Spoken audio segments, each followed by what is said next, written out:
settled on Remy as a name for our collie. Kind of covers both of those names. I think Ratatouille is a Disney cartoon about a rat that likes to cook or something. I don't know. I have never seen that. All right, so my little rhyme about get under Lorabella's umbrella.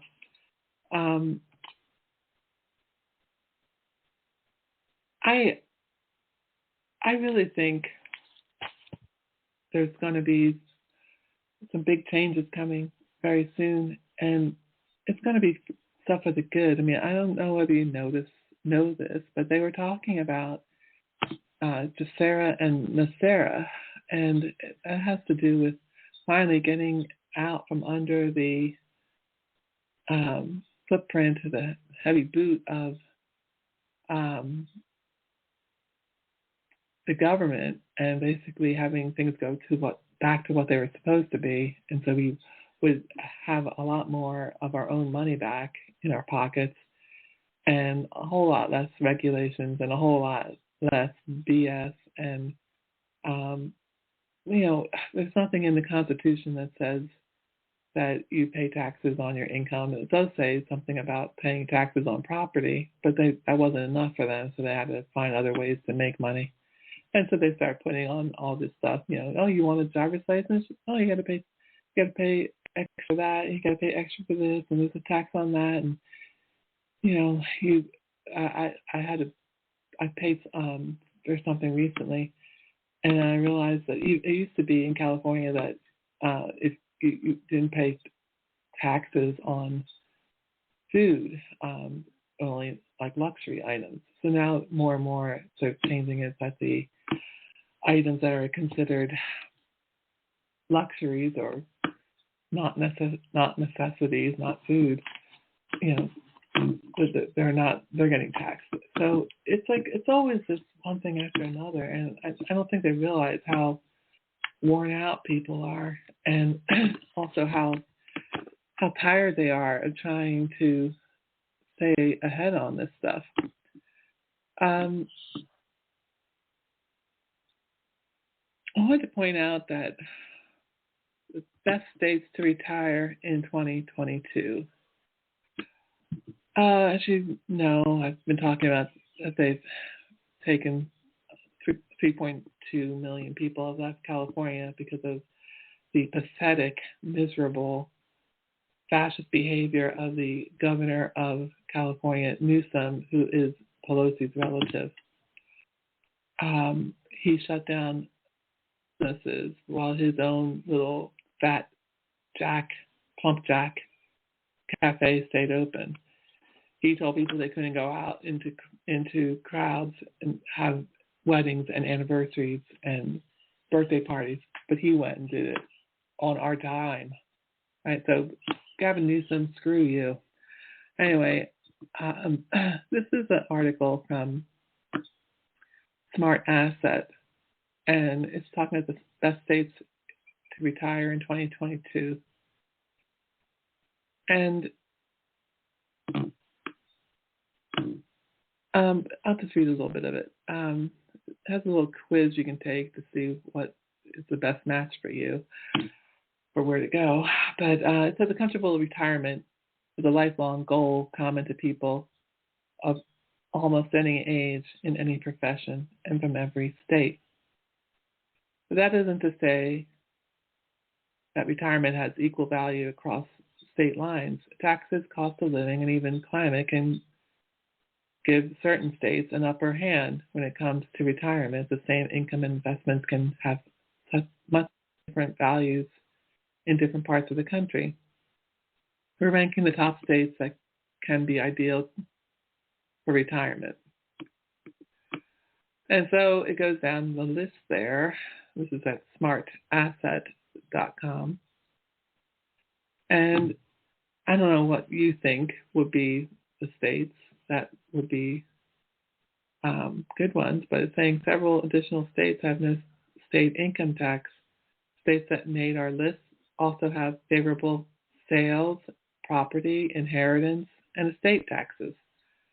Well, that matters. If you've got something that you're going to be giving to your kids, you want to be in a state that actually, doesn't seize all your hard-earned assets. The states are Alaska, Florida, Georgia, Mississippi, Nevada, South Dakota, and Wyoming. Again, it's Alaska, Florida, Georgia, Mississippi, Nevada, South Dakota, and Wyoming. And there's more to that article, but that's the gist of it. So I know if I was a single woman, I would go to Alaska. There's a lot of men up there, and they want to have traditional, kids, and have a wife that takes care of them. A lot more than in California, that's for sure. I mean, one of my biggest regrets is not having our kids go far away for college, because I know that at least one of them would have been married by now. But instead she went to school with a bunch of gays and transsexuals. Yeah, I don't care. I'm saying it.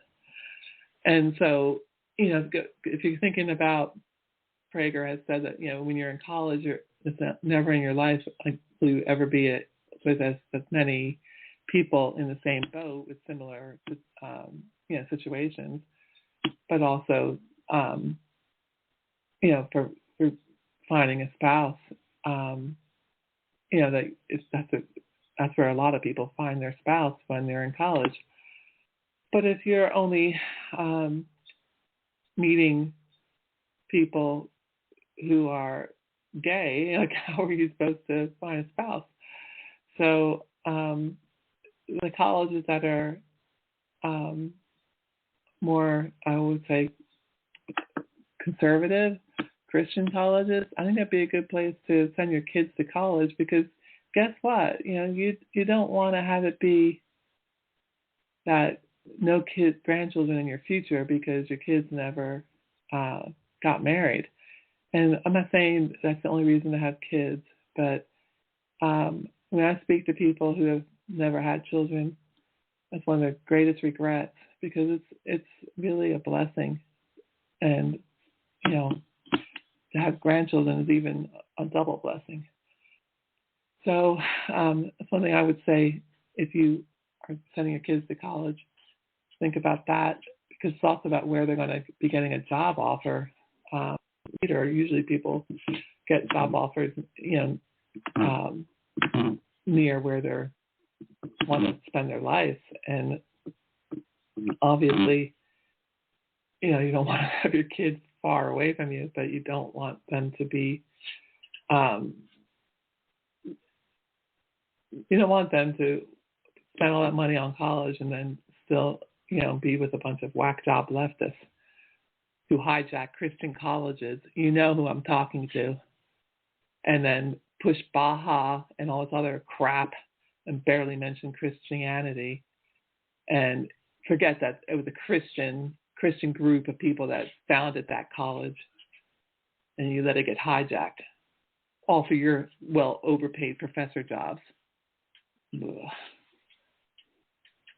So anyway, that's what I want to say about that. As far as going up to, if say you bought a ticket and you end up coming out to go to this B&B, obviously there's other things that you could do while you're here, but you could also go south instead of going north, and you could get a chance to see beautiful San Diego. And San Diego's hard to leave once you get here, that's for sure. And as I said in the past, some other shows, I wasn't planning on coming and living in California. My husband and I were newly married. I think we had been married a year or two when we came, and it was probably less than that. And they were having trouble getting senior engineers to come out and work on this project because a lot of people already had been married and had kids and school and all that stuff. My husband and I married later in life, so we were free to go, and so we did. And then later on, they moved all of our stuff out as part of the package. So it worked out okay. But if I knew that we were going to stay out here forever, maybe I would have put up a fuss. Because the part that, makes me sad and I regret the most is that my kids and my husband and I grew up, had our lives without our family members and friends that we already had when we came here. So we didn't get to have the big family get-togethers and the big picnics and all the fun stuff that happens, and watching the children learn how to walk, and the nieces and nephews jumping in the pool and all that stuff. So that's one of the reasons why I have so much love in my heart for the few friends that we did make when we came to California, because those memories are so special to me, because they had their own families and their own extended family, so it didn't make a big impression on them maybe hanging out with us, but for me it was what made it seem like I was back, like what I wasn't so homesick and so missing my family and missing my nieces and nephews, who I'm lucky that I got to know for like 10 years before we came out here. Because I was, my older brothers and sisters married long before I did. There was quite a big age difference between them. We were, so I got to be a good aunt is what it comes down to. But and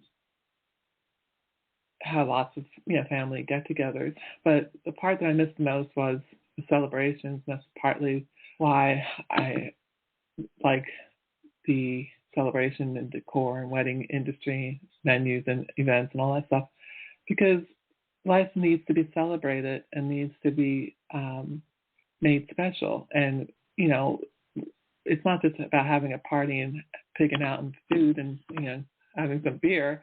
It's about having those family traditions passed down, getting together at a table or at a picnic table or on the by the campfire or outdoor area, whatever it is, so that people relax and they tell their stories and share their experiences, and you find out about your history, and it's a verbal passing down of information, which is how the Native Americans did it. And that's the part that I really regret, is that my kids didn't grow up with uncles and aunts and nephews and or cousins and all that stuff. And also because of the trauma that happened in our family and my parents' divorce and a bunch of other stuff, it broke up our extended family. So we stopped seeing our cousins and our uncles, and I found out recently that my cousin passed, and I didn't even know that. And so it's really important to have these events, what they're calling them the 5-time show and the Time to Free America tour. It's important to go to them because it's also a way to bring people together. And so if we keep doing this every year, 9/11, every state, every country does their own 9/11 memorial benefit festival, whatever you want to call it. It's an incentive for everyone to get together and to bring the next generation with them as well. And so it will, over time, transform our culture and our society, because we let our kids be raised by really bad people and indoctrinate them and change them into unmannerly, rude, perverse, and profane kids. So we have to get our kids back from that influence, and this is one way to do it. So as is one aspect of this big Operation Rainbow. you know, it's in a way it's very simple. In another way, it's very complex.